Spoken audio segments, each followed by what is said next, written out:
Good afternoon, everyone, and thanks for joining us for this month's Lichtsinn RV webcast. I'm Heidi Thompson, and I'm the general manager here at Lichtsinn RV. And today we're going to talk about a really popular topic and a popular video we've historically done here, and that's winterizing your RV. It's getting to be that time of year where lots of you are kind of thinking about, you know, how do I prepare my RV for winter, get the water out and all of the plumbing handled so that you don't freeze up, and other maintenance items that are a good idea to take care of before you either, you know, put your unit into storage or put it away for the season. So, you know, we've done this previously. We've got about 80,000 views on our last one, so we know it's a popular topic for everybody. A few housekeeping items while we have Brad coming. If you look directly to the right of your player, there's a chat window, and you don't need to register or anything. Just type in your questions. Here comes Brad. That way, that's what makes these so great. The interactive questions you have. If you have something, come on, Brad. If you have something specific to your motorhome that we're not covering, chat those in. We'll cover them during this presentation. This is Brad Buckington. Brad is an RVIA certified technician for us here. He's, well, is this your second webcast you've done for us for this topic? Second or third, yeah. He's our guru on this topic, so you've got a great resource in Brad here. Utilize him and test him. Alternately, the other tip I want to give you is this technology is available to any of you. If we have a motorhome you'd like to look at in this format, let us know. We're happy to do this anytime with you. So I think with that, we're going to start out. Okay. Well, as a rule of thumb, when we winterize, we want to think about first things first. Let's get rid of all the water that we have stored. Okay, so you will have emptied your waste tanks, gray and black. We're going to drain our freshwater tank. We're going to drain our water heater. And so we've now gotten rid of all the water that we have stored in capacity. Then we're going to put our water heater in bypass, and then we're going to go towards winterization. So those steps are the same in virtually every Winnebago motorhome made.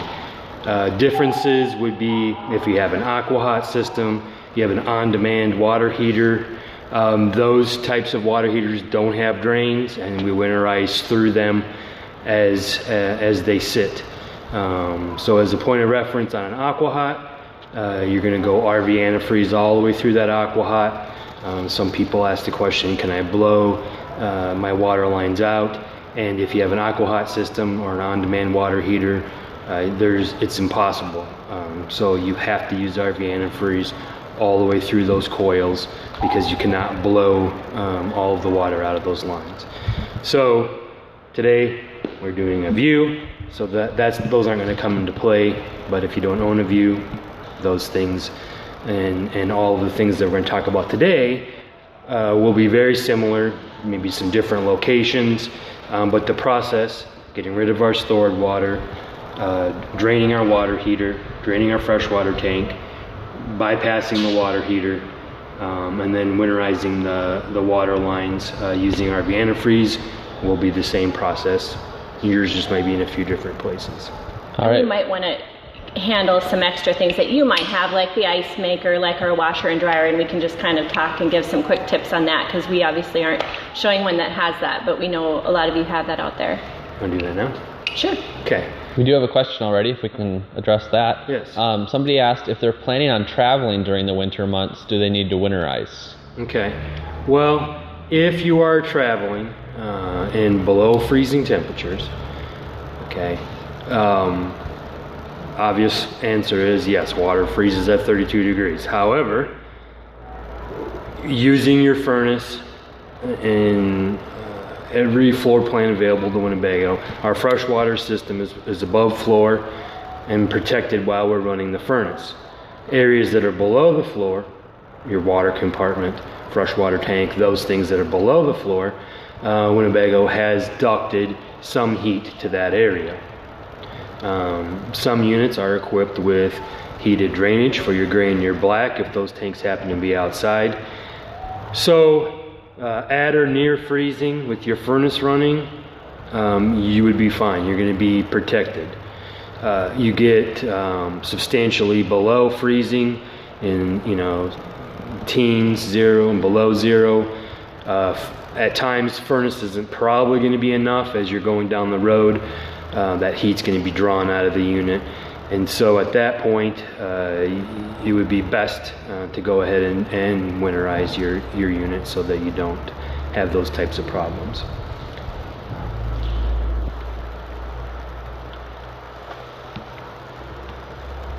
And so, same thing, maybe you're on a ski trip and you're going to go to a higher elevation and it's going to be below freezing for a period of the day. Or like here in Iowa after Halloween, our nights are down below freezing, but our days are up in the 40s and 50s. Do we need to winterize? We're probably not at much risk at that point because it never heat soaks enough to freeze the unit. But when your days start staying below 0, or a greater portion of the day, then we need to focus and get our unit winterized so that we're safe.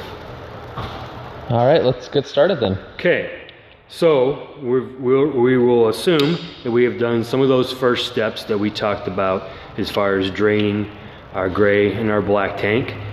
Then we're going to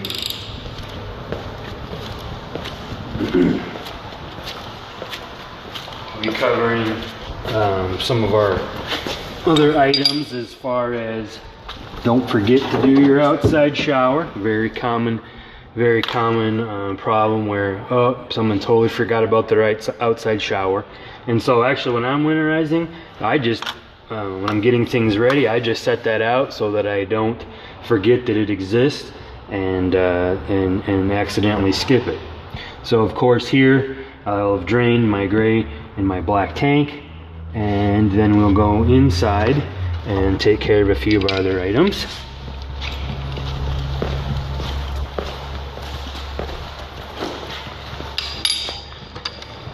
And I need the key for, so we're going to open that up. I'm just going to open that compartment, grab the key.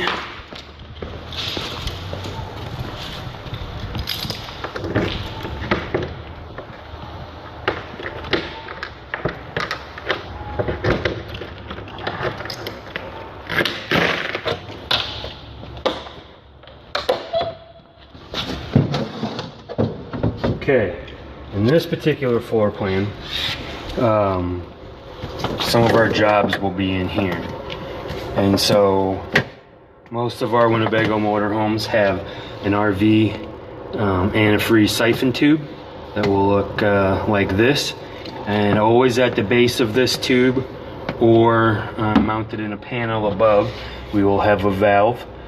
This valve, when pointed at the tube, for example there, that now makes this the source of our water pump, and now our water pump will draw from whatever we have this tube in. And today we're going to have an RV antifreeze. In this floor plan, the water heater bypass valve, and it's kind of in a tricky spot to show, but I'm going to go ahead and put my light on it. Here we have a valve here that is for the water heater bypass. Now on a lot of floor plans, that's in a panel mounted ready to go, or behind an access panel at the back of the water heater. So I'm going to go ahead and turn that to bypass. Okay. Then we need to drain our freshwater tank before we come. Well, now since we're outside, I have the water heater in bypass. We can drain the water heater. And a good trick before we take out our water heater plug is to just operate the pressure relief valve. That's just going to relieve the pressure in the water heater so that when we take that drain plug out, it does not have pressure behind it and kind of catch us off guard and surprise us. So now that I've done that, I'm going to we'll remove the water heater plug. Now today I have a socket and an extension using a ratchet. In our parts department, we also have a special ratchet that has the right bend in it that you can get in here and operate it this way. So if you don't have a ratchet and the right side socket, it's a really good product that we found very useful. So I'm just going to remove the water heater plug, and then we'll just let that water drain out on the ground here.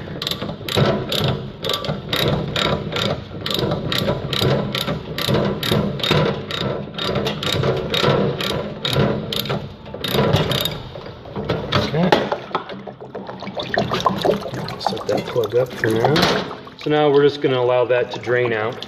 We have the water heater and bypass, and then we're going to go ahead and drain it. And so now we'll go inside, drain our freshwater tank.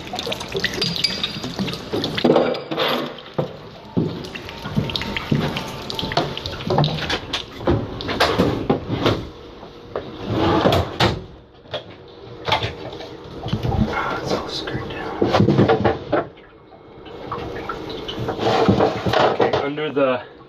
Under the sink here, we have another item that we're going to check out.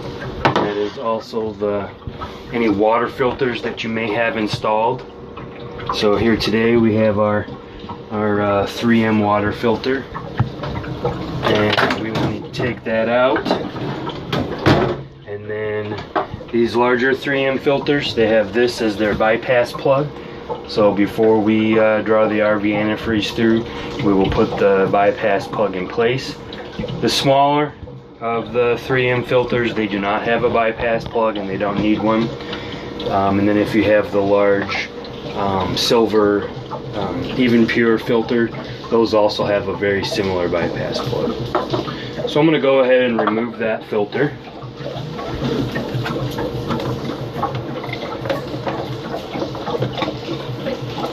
Brad, quick question while we're doing this. A chatter asked why the manufacturers wouldn't route the gas pipe so it doesn't block you from draining the water heater. I mean, I don't know the exact answer, but the gas valve that's right there in front has a very particular angle that it needs to be at, and so that's where it's mounted.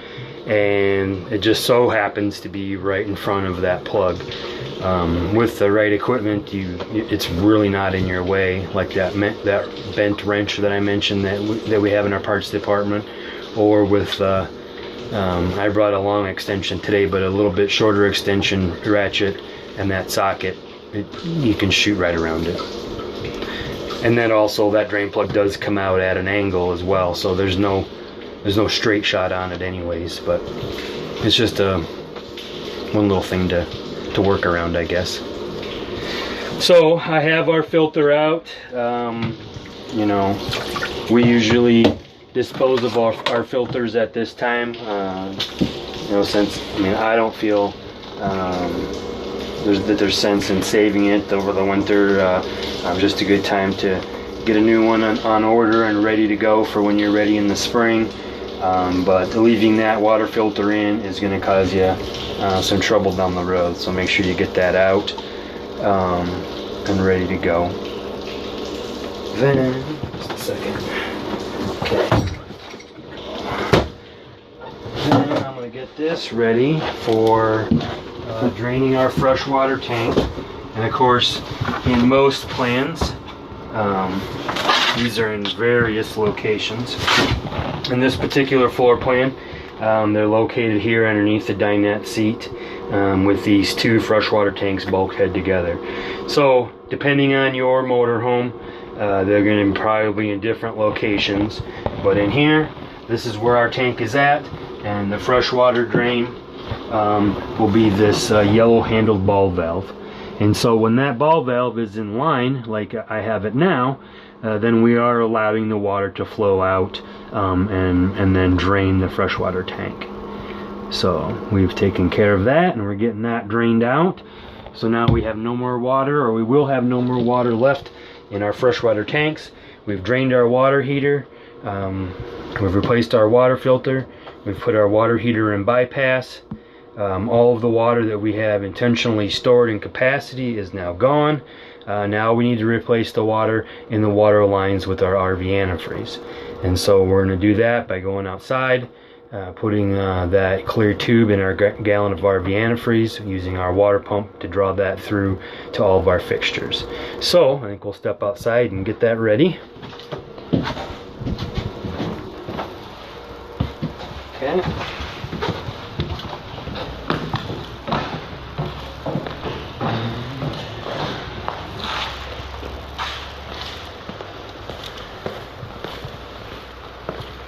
So a very common question is, how much antifreeze does it take to winterize my motorhome? Well, varies obviously, depending on the size of your motorhome. Probably a motorhome like this, it's going to easily take 2 gallons. Winterizing with RV antifreeze, wouldn't hurt to have 3. If you really go crazy and let this run, maybe 4. It's cheap enough. You're going to the store once, you might as well go ahead and just have enough on hand. But today I think we'll be using 2 for this particular model. And of course, the product that we use to winterize motorhomes is RV antifreeze. RV antifreeze is an antifreeze that is non-toxic, and it cleans out of the lines relatively easy when we get ready to go in the spring. So you just want to make sure that it says RV. This one is an RV and marine antifreeze, and some of them have an indicator on them at how low of temperature that they will protect. So if you're in a really cold climate like us, you want to make sure that you're not getting El Cheapo stuff and it doesn't protect down low enough for what you would experience. So make sure it's RV antifreeze and rated for your particular situation. So I have that out. We're just going to go ahead and we're going to put that tube in our gallon of RV antifreeze. And we'll just set that in there for now. And once again, I do have that valve selected towards our clear tube. And now we're ready to go inside, turn our water pump on, and run this antifreeze through our fixtures.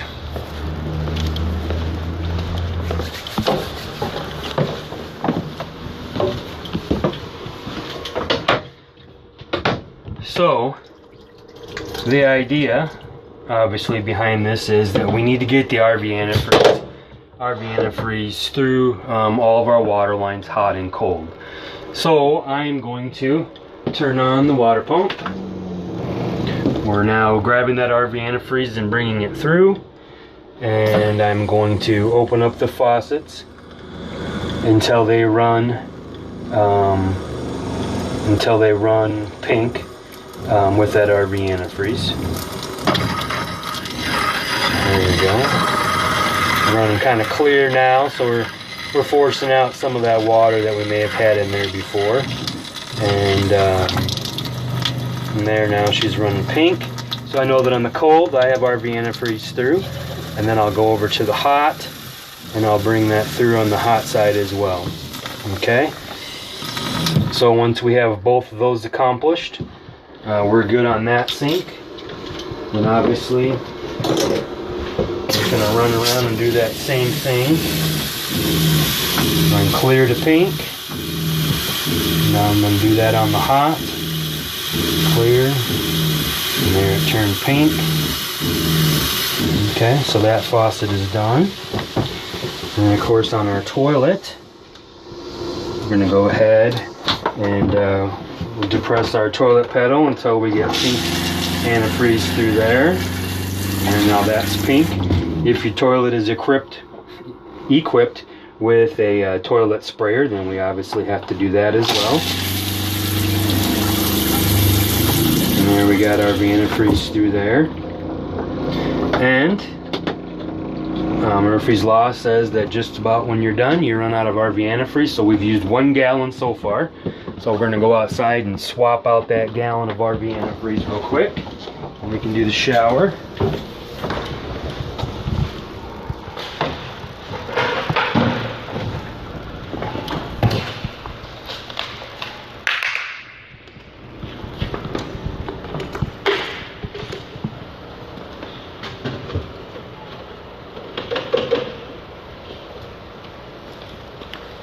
Okay.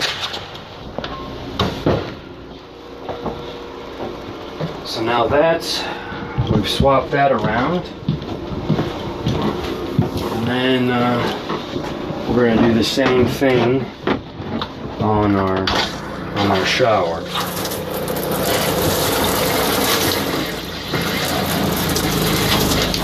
I want that one clear to pink.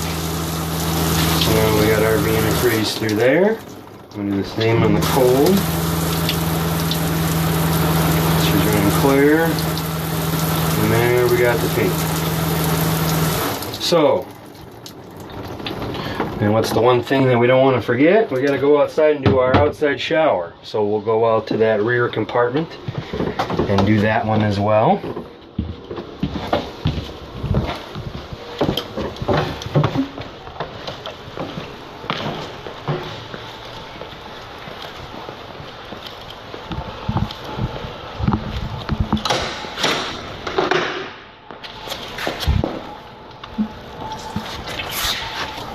Okay, so we'll turn that on. That's running clear, now pink.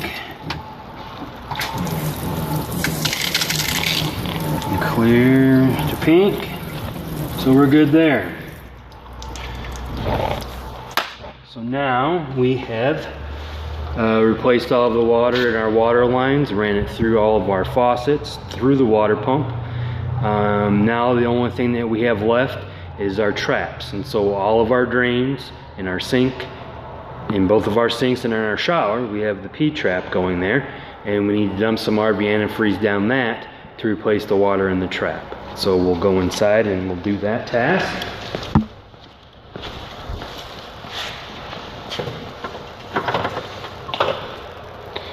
So I'm just going to remove our jug of antifreeze there. We'll take our leftovers back inside.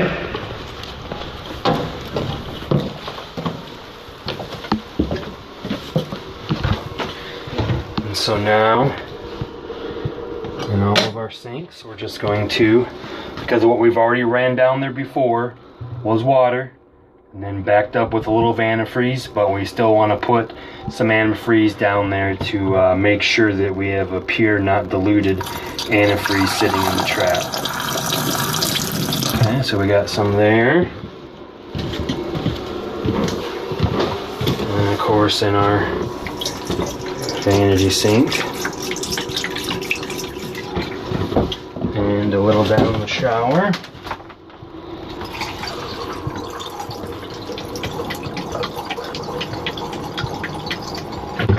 And we're good. Of course, the toilet does not have a trap, so there's no need to dump any water down there. At this point, this unit is basically ready to go. If you had an ice maker, for instance, then we would need to, while we're pressurized with that RV antifreeze, allow that antifreeze to draw through and get into the ice tray, so that we've ran that through the water valve and then up to the top. There is a tag on the back of your refrigerator, a little red tag, if you have an ice maker, that says you can remove both of those lines from that water valve and allow them to drain out, or you could allow water to expel through the input line. So you could do that, or let the antifreeze go all the way through, so that's winterized. If you have a clothes washing machine, then we need to, while we're pressurized with the RV antifreeze, I usually put it on 1 cotton regular, and then change the water to warm, so that we're getting some hot and some cold through there, and then turn it on and let it run the water through. And then once it's filled up the chamber or stopped filling with water, we know that the water has been pushed out and the RV antifreeze came through. I would then tell it to drain, so then I would pause it or stop that mode. I would then turn it to drain and then hit start, and it will drain the water that's in the washing machine out, which that is a diluted solution of water in RV antifreeze, so we're going to get rid of that. And then I would take and dump in about a half a gallon of RV antifreeze in your clothes washer and dump that in, and then tell it to drain. So now we've taken the diluted stuff and got it out of there. We've put in some full concentrated RV antifreeze and then ran that through. So that's going to winterize the internal lines in the washing machine, as well as the drainage lines, the standpipe that's behind the washing machine. If you have a dish drawer, we would do very similar to the washing machine. Well, pressurized with RV antifreeze, I would tell that to go onto a cycle and let that RV antifreeze get through. I would let it drain, dump the RV antifreeze down there, and then drain that again.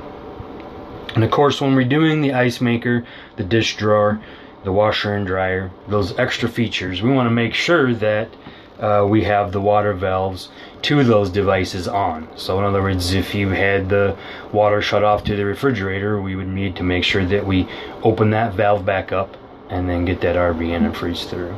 Same for the dish drawer and the hot and cold on the washing machine. We did have a question if we could show the water heater bypass valve again on this model. Sure. And while we're doing that, are there any other items that would be good for preparing the RV for winter? Yeah. Well, here's the valves, and so this valve here on this unit is the water heater bypass valve. Again, in most of the time, this is the back of the water heater or in a panel accessible near the water heater. But in this particular floor plan, it's here. And so when we're all done winterizing our units, then we want to prepare them for the spring when we're getting ready to de-winterize and get the unit operational again.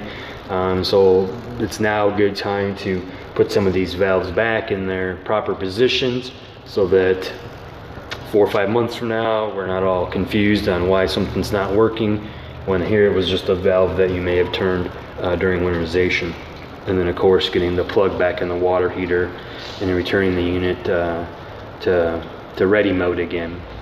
So some things that are good to do at this time of the year when we're getting our unit ready for winterization would be, and here at the dealership, that's what we do when we get our units ready to winterize or for customers, your rubber seals. We have a product that we apply to the rubber seals called Aero 303, and it is a rubber protectant that protects against UV degradation, as well as, like for instance, your tip-out windows or your roof vents. By getting those wiped down and protected, they don't allow those things to stick. So many times you've probably experienced in the spring or after your unit has sat for a while, maybe your tip-out windows don't open up right away. They seem to have stuck to the rubber seal, or your roof vent. Things like that. You can wipe a little Aero 303 or a product like that on there. It protects those rubber seals for the coming year, as well as preventing them from sticking. So we do rubber seals on compartments, your entry door, your slide outs, any of those exposed rubber seals. That's a good item to do. Sealant inspections are also a good thing to do. We know that we're putting it to bed in a good, ready condition. We are not going to have any problems over the winter that due to sealant that we just failed to notice in the fall. So if you're hopping up on your roof, inspecting those skylight covers, your roof vent covers, making sure that they're not cracked, there's no holes, looking at our sealant and making sure that they're intact. So a good sealant inspection. When we're on the outside, down low, we can look around things like our water heater and anything that passes through the sidewall. We can inspect those sealants. And that is a service that we provide here at the dealership for free. So if you happen to be in our area, we'd love to give you a complimentary seal inspection, because we would much rather help fix a small problem than have that small problem become big in the future. So if you're ever in our neck of the woods, hop in. We'll easily do that for you complimentary. Do you put the bypass valve back to normal once you're done running the antifreeze through? If you trust that you're going to remember that you did that, you can leave it in bypass mode. That way when we go to flush the RV antifreeze through, we're not taking the RV antifreeze, putting it in the water heater, and then waiting for it to come out again. But if you're nervous that you might forget about it and turn your water heater on when there's no water in it, then go ahead and return it into this position. So either way, you can do it either way. It is a little bit easier to purge the water out of the lines with the water heater still in bypass, so that when we're running water through the lines, it's just going to clean out those lines right away and not get any RV antifreeze into the water heater, which then takes a longer time to dilute and flush out. So you can do it either way. So a stick-it note might not be a bad idea. Right, yeah, if you make yourself a note, hello future me, don't forget to do the water heater bypass valve. And we do have a great de-winterization video on YouTube as well, if you're looking to do that in a few months. Yep. We have that bookmarked on our YouTube channel. And I think, Brad, you did that video as well. I might have, yep. So yeah, then when you're getting the unit ready to go again, we're just going to hook up the fresh water, run that through all the water lines, opposite of what we saw today. We're running pink, we want it to run clear and not foamy, so we'll just keep running that water through. And you're good to go. Another thing to do in the fall when we're getting our unit ready to go to bed, why not take a moment when you're out tinkering on your unit, check out the tires, make sure they're in good shape. Maybe you notice something's wrong. Maybe you notice that, hey, the tread's starting to wear. You got the winter to think about getting that planned out and getting your tires replaced, rotated, bound. I mean, whatever you're thinking you need to do. Just a good general overall inspection, making sure that while it's laid up, maybe you have time to get some things addressed versus waiting until you're chomping on the bit ready to go for Memorial Day weekend, and now you realize, hey, I got 2-ball tires that I should have dealt with earlier, and now instead of having fun, you're laid up getting some work done. So some of those things would be good to go. Maybe testing the antifreeze for your chassis, so that if you are in a cold climate, you know that the antifreeze rating in your radiator is good for the winter, and we're not going to see any problem there. So that might not be a bad thing to check out as well. So, is there any more questions that we had coming in, or? I think that's it. Okay. I think we can wrap it up. Well, thank you for watching yet another Lichtsinn Motors live webcast, and this one today obviously was on winterizing. If you have any questions, you can always call us here at the dealership, and we'll get those questions answered and addressed. Hope your unit survives the winter because you did it properly and referred to our videos. Quick last question. Okay. Should gas and propane be full over the winter months? Good question. Well, let's talk about fuel. Fuel for the chassis. If your unit's going to sit around, I mean, some people winterize for a month and then they're ready to go again down south or run somewhere around Christmas. So some people are winterizing and their unit isn't going to sit for that whole time. Other people are winterizing and it's going to go into a shed and it's going to sit for 4 or 5 months.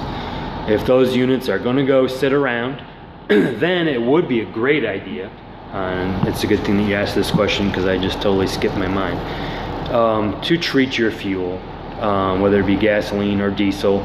Treat that fuel with an additive that's going to protect it over the course of that time. And so you would dump in the appropriate amount of the treatment into your fuel tank, go ahead and let your chassis run. And if you have a diesel or gasoline generator, go ahead and let your generator run as well, so that that treated fuel gets brought through those fuel lines, through the generator, and then the fuel in your generator and the fuel in your chassis have that fuel sitting in it. It doesn't really do any good just to dump it in the tank and then park it, because the fuel in the tank is treated, but the fuel through your unit is not. As far as LP, you can probably look at it either way. Having a full tank of LP just makes you ready to go in the spring. But as far as being half a tank of LP or being full, I don't really see a benefit or not. There's no moisture in your tank, so condensation really shouldn't be a problem because a tank of LP doesn't have any moisture in it, so that probably really shouldn't be a problem. How often should you start your RV in the winter in order to keep things charged, like the battery? Okay, here in our climate, if your unit's just getting put away, a lot of times maybe you pull your house batteries and you bring it into the garage, and then you're kind of monitoring them once or twice throughout the winter, keeping them charged up.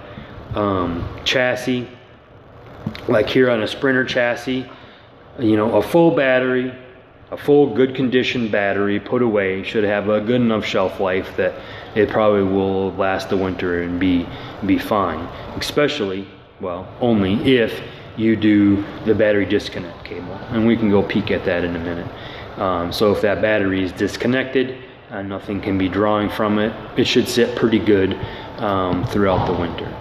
You're a little concerned on the condition of your battery, maybe it's a few years old, you're nervous that it's not in the best of shape anymore, then maybe halfway through winter you run out, and if you're able to start it up, maybe put a battery maintainer on there and let it run for a couple of days so that battery gets charged back up again. All the while you've checked the water, like in our house batteries, you've checked the water and make sure that those are full. So I don't know, hopefully that answers your question. Should we check that switch real quick? Yeah, we can look at the battery disconnect cable.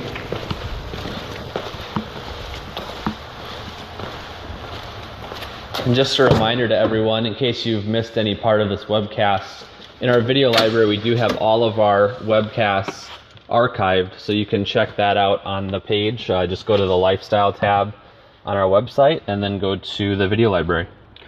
Okay, so on our Sprinter chassis, the battery disconnect cable is located right here. It has a little red button on the top that I would depress, slide off of that post, and then that battery would be disconnected. So right next to your gas pedal at the floor level. There was a comment that the Mercedes-Benz service department had told a guest to never pull that switch. Pull this cable off? But that... Well, here's the deal. What we've experienced is that if your chassis is going to sit around unused, unran, that in that third week of sitting, that's usually when we see even a brand new battery be depleted.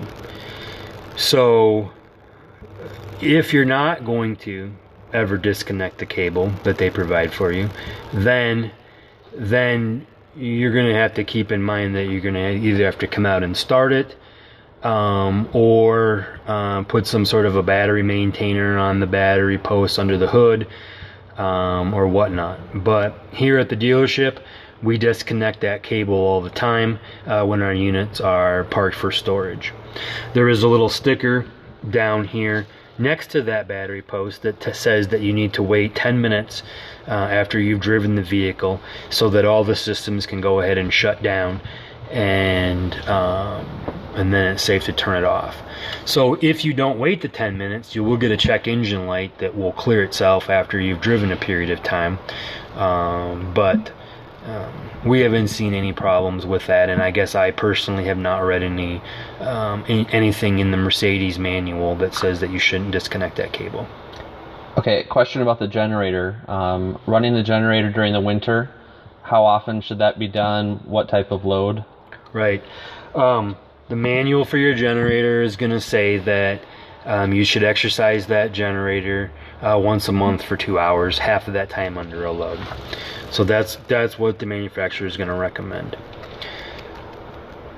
However, if it's not possible for you to go do that, your unit's away and in storage and you can't easily get there to do that, if you've exercised your generator throughout the year, it's ran, you've treated the fuel, whether it be gasoline or diesel, and you have that treated fuel through there, well, then maybe that couple of months that it's sitting in storage would probably be fine.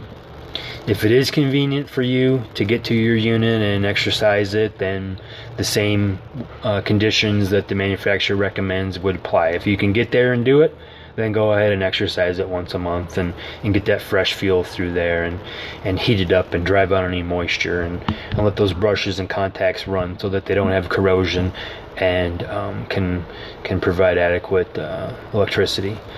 So if it's convenient and you can do it, then you can go ahead and follow the manufacturer's recommendations. If it's just something that's not going to happen, then if you've treated it well the rest of the year, you've treated the fuel supply, gasoline or diesel, through it, then you'll probably be okay for those few months that it's in storage. All right, one last question, and then I think we'll wrap up. Okay.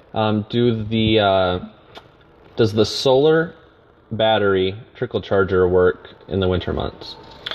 Yeah, if this is outside and seeing sun, the solar panel can provide a charge to the batteries as long as your battery disconnect switch is on. So in other words, if your battery disconnect switch is off, then it's just like you took them out and put them away. They don't exist. So if you're intending on having the solar panel charge and keep the batteries topped off, then yep, that will be fine as long as you have your battery disconnect on. Awesome. Thanks for your help today, Brad. We had a lot of thank you comments in the chat, so we appreciate everything that you showed us today. And we'll see everyone again soon. All right, take care.